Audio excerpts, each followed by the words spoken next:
ஒரு கூடுதுங்க, கருமேகங்கள் சொல்லுவாங்கல்ல, ம் அந்த மேகங்களின் ஒரு கூட்டங்க. அது ஒரு இணைப்பு மாதிரி இருக்கும். அந்த மேகங்களுடைய நகர்வுல வந்து 13 வயசுல மழையா பொழிய ஆரம்பிக்கும். ம் அந்த 13 வயசுல இப்ப இருக்கக்கூடிய இந்த மலையோட பொழிவு வந்து ஒரு 35 வயசுல ஒரு காட்டாரா மாறிடும். ம் அந்த காட்டாறு வந்து நீங்க அதோட லைஃபோடைய டிராவலிங்ல அது போக போக எங்க நோக்கினா கடல் நோக்கி போகின்ற ஒரு பயணமா மாறும். ம் அது நீங்க சரியான டிராவல் இல்லைன்னா நீங்க பாத்தீங்கன்னா காவேரி ஆற்று, நமக்கு கர்நாடகான்னு தெரிஞ்ச காவேரி ஆறு எல்லா டைம்லயும் கடல் நோக்கி சேராது. அதுக்கு முன்னாடியே அது வற்றி போகும். ம் சரிங்களா? ம் உங்களுடைய அந்த 35 வயதுல ஏற்பட்ட இந்த காட்டாறு அதோட எனர்ஜி ஃப்ளோ இருக்குல்லங்க, அதனுடைய அது வந்து எங்கன்னா நீங்க நீங்க லைஃப் கம்ப்ளீட் பண்ணும்போது நீங்க அது கடல்ல கலந்துங்கின்ற ஒரு நிகழ்வா மாறும். ம் அதுக்கு முன்னால் நீங்க வற்றி போனாலும் இது வேற எந்த தடைப்பட்டாலும் நீங்க அதை வீண் தான்.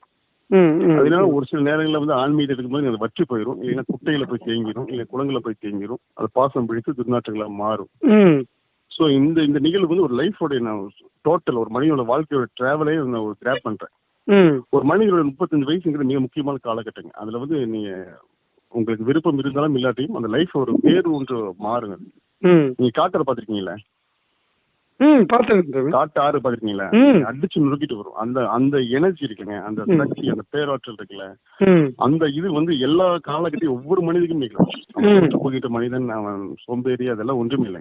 ம் ஒரு மனிதன் நிகழக்கூடிய அந்த 13 வயசுங்கிறது என்னன்னா அந்த மழை பொழிய ஆரம்பிக்கும். ம் ம் நீங்க காட்டாங்க ஒரு செகண்ட்ல உருவாகின்ற நிகழ்வு இல்லைங்க. அந்த மழை பல்வேறு இடங்களில் பெய்யக்கூடிய மழை வந்து ஒரு இடத்துல வந்து ஒன்று சேரும்போது தான் அது காட்டாரா உருவாகும். ம் ஆறுங்கிறது வந்து நேரே ஆற்றுக்குள்ள பெய்கின்ற மழை இல்லைங்க. ம் நிலப்பரப்புல பெய்கின்ற மழை வந்து ஒரு இடத்துல வந்து கம்யூனிகேட் ஆகும். ம் அதான் சங்கமம்னு சொல்லுவாங்க. ஆமா. ஸோ லைஃபோட முதல் சங்கமம் எங்க துவங்குதுன்னா நீங்க 35 வயசுல தான் துவங்கும். ம் ஏன்னா 13 வயசு வரைக்கும் அவங்க என்னவா இருக்காங்கன்னா வெறுமே மேகங்கள் மழை பொழிவதற்கான ஒரு முன்னேற்பாடுகளாக தான் நிகழ்வா இருக்கும். ம் ம் சரிங்களா? அந்த 13 வயசு மழை பெய்யும்போது மழை பெய்வதற்கு முன்னால என்ன நடக்குன்னா வானிலை மேகங்கள் வந்து அது வேறொன்றா மாறுங்க. ம் அந்த அந்த நிகழ்வு கிடையாது. ஏன்னா பெற்றோர்கள் சமூகத்தினர்களும் 13 வயசுக்கு டிபெண்டா இருப்பாங்க. ம் ம் அந்த மழை பொழிவதற்கான திறனை பெற்றிருப்பாங்க, தவிர மழை பொழிய இருக்கணும் அந்த வாய்ப்பு கூட இருக்க மாட்டாங்க. ம் ஸோ அந்த மழை பொழியும்போது பல்வேறு நேரங்களில் இப்போ தூரல் இருக்கும், தென்றல் இருக்கும், சில நேரங்களில் வந்து காற்றடிக்கும், சில நேரங்களில் மழை வந்து அச்சுறுத்த மாதிரி இருக்கும். இதெல்லாம் 35 வயசுல நடக்கும். ம் அப்போ இந்த வந்து நீ ஏன் சொல்ல போறேன்னா இனிமேல் வந்து கேம்ப் முடிச்சதுக்கு அப்புறம் மிக தெளிவா இந்த நிர்குண ஆன்மீகம் ஒரு மனித வாழ்வில் சந்திக்கக்கூடிய அந்த நிகழ்ச்சிகளை எவ்வளவு பெரிய தாக்கங்களை ஏற்படுத்தும் அதோட ரகசியங்கள் சொல்லக்கூடிய நிகழ்வா வந்து ஒவ்வொரு டாக் இருக்கும். சும்மா இது பேசணும்னா பேசுறது இல்லைங்க. சரிங்களா? ஒரு ஸ்பீச் கூட நீங்க தவிர்க்க முடியாம இருக்கும். இப்ப நேற்று நைட் பேசும்போது சொன்னேன் இல்லைங்க நானு, ஏன் ஒரு ஒரு ஒரு மனிதனை வந்து ஆங்கிலம் கற்றுக்கொள்ள முடியுது, கணிதம் கற்றுக்கொள்ள முடியும், வரலாறு கற்றுக்கொள்ள முடியும், செய்யுள், தமிழ், இலக்கணத்தை கற்றுக்கொள்ள முடியும், அவனுக்கு ஏன் தியானத்தை கற்றுக்கொள்ள முடியாது? புரியுதுங்களா? அப்போ அந்த நிகழ்ச்சி வந்து மிக அவசியமான ஒன்றுங்க. நீங்க கல்வி முறையை மாற்றுகின்ற ஒரு நிகழ்வா மாறுங்க. ஸோ இது மேல வந்து இனிமேல் வீடியோ வந்து இனிமேல் வந்து ஏனோ தானங்கிற வீடியோவா இல்லாம நான் உங்களுக்கு பண்ணி தரேன். சரியா? விகிடிச்சும் யூடியூப்ல நானே லைவ்லயே பேசுறேன், அது ஒன்றும் இல்லை. சரிங்களா? இது என்னன்னா இந்த ஒரு குறிப்பிட்ட காலம் இதை எடுத்துக்கிட்ட நிகழ்வுன்னா நான் கவனிச்சுட்டேன். இந்த ஆன்மீகத்தினுடைய நான் அப்பப்போ எப்போ பார்ப்பேன். இந்த ஆன்மீகத்தின் ஸ்பீச் சொல்றாங்களா, ஸ்பிரிச்சுவல் ஸ்பீச் சொல்றாங்களா, நீங்க ஏதோ பாத்தீங்கன்னா இது வந்து ராதாங்களோட பிசினஸ் பேஜ்ல வந்து ரிப்ளிகா அப்படின்னு சொல்லி ஒரு வேர்டு பயன்படுத்துவாங்க. அந்த ப்ராடக்ட் வந்து வேறொரு ப்ராடக்ட், அந்த ப்ராடக்டோட ஒரிஜினாலிட்டி கிடையாது, பட் வேறொன்று. சரிங்களா? வேறொன்றுனா எப்படின்னா அதோட மாதிரி வடிவம் அது டூப்ளிகேட்ங்கிற மாதிரி வரும்.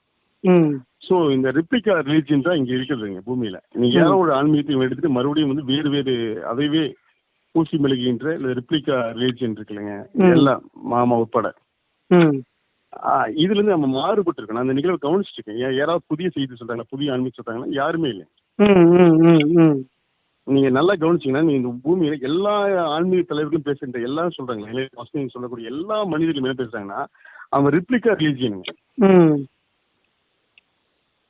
அது யாருக்குமே ஒரிஜினாலிட்டி கிடையாது. யாரோ பேசின ஆன்மீகத்தை மறுபடியும் திருப்பி பேசிட்டு இருக்காங்க. அதை நியாயப்படுத்துறதோ பாதுகாக்கின்ற ஒன்றாவோ இல்ல அவன் என்ன சொன்னாலும் அதையவே இவனோட வார்த்தைகளை பேசுறானே தவிர இது வேறொன்றா இங்க இல்லவே இல்லை. சோ நம்ம இங்க இது வரைக்கும் நம்ம பேசிட்டு இருந்தாங்கன்னா இந்த தொடர்ச்சி எனக்கு வந்து எந்த இடத்துலையும் ஒரு சின்ன ஒரு புள்ளிய கூட இவனோட ஸ்டைல் வந்துடக்கூடாது. முதல்ல ஸ்டைல் நான் வந்து முதல்ல வந்து ராதா சந்திக்கும் போது நான் வேற மாதிரி பேசிட்டு இருப்பேன். அந்த ஸ்டைலு முதல்ல வந்து என்ன பேசும்போது ஒரு நீங்களே எனக்கு சந்திக்கிறதுக்கு முன்னால என்னன்னா நம்ம ஆன்மீகமே எனக்கு இலக்கிய இல்லாத பயணம் மாதிரி இருக்கும். எல்லாத்தையுமே கசகசன்னு சொல்லிட்டு இருப்பேன்.